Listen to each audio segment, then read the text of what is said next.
Hi friends, നമ്മളിന്ന് കാണാൻ പോകുന്നത് നമ്മളുടെ ഈക്കോ വാൻ ഉപയോഗിക്കുന്നവർക്ക് തണുപ്പ് കുറവാണ് എ സി ഇട്ടാൽ അതിനൊരു പരിഹാരമാണ് നമ്മൾ കാണുന്നത്. ഇതിന് ഫിൽറ്റർ ഇല്ലാത്തത് കൊണ്ട് ഡയറക്റ്റ് ഇതിൻ്റെ എ സിയുടെ കോയിലാണ് അഴുക്കെല്ലാം വന്ന് കെട്ടി നിൽക്കുന്നത്. അത് നമുക്ക് എങ്ങനെ ക്ലീൻ ചെയ്യാമെന്നാണ് നോക്കുന്നത്.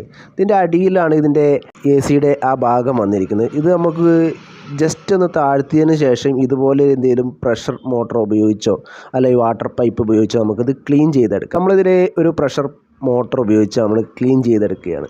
ഇതിൻ്റെ ഇതുപോലെ തന്നെ നന്നായിട്ട് അഴുക്കുകൾ ഇതിൻ്റെ ഉള്ളിൽ കെട്ടിക്കിടപ്പുണ്ട്. അത് നമ്മൾ ഇതൊരു പ്രഷർ മോട്ടർ വെച്ചിട്ട് ചെറുതായിട്ട് ക്ലീൻ ചെയ്തെടുക്കുകയാണ്. അത്യാവശ്യം നല്ല രീതിയിൽ തന്നെ അഴുക്കുണ്ടായിരുന്നു. ഇത് നല്ല ക്ലീനായി. ഇതിൻ്റെ താഴെ ഭാഗത്തുണ്ട്, അതേപോലെ തന്നെ മുകൾ ഭാഗത്തും ഉണ്ടായിരുന്നു. ഈ താഴെ ഭാഗവും നമ്മൾ അതുപോലെ തന്നെ ക്ലീൻ ചെയ്ത് കളയാം. ഇത് പൂർണ്ണമായിട്ട് അഴിച്ചെടുക്കാൻ കുറച്ച് ബുദ്ധിമുട്ടാണ്. അത് നമ്മൾ ഇതിൽ വെച്ചുകൊണ്ട് തന്നെയാണ് ഇത് ക്ലീൻ ചെയ്യുന്നത്. എ സിയുടെ കോയിൽ വരുന്ന ഭാഗത്താണ് ഇത് ചളി കെട്ടിക്കിടക്കുന്നത്. ഇതേപോലെ ഈസി ആയിട്ട് ക്ലീൻ ചെയ്തെടുക്കാൻ ഉപകാരപ്രദമായ വീഡിയോ ഇനിയും കാണാം.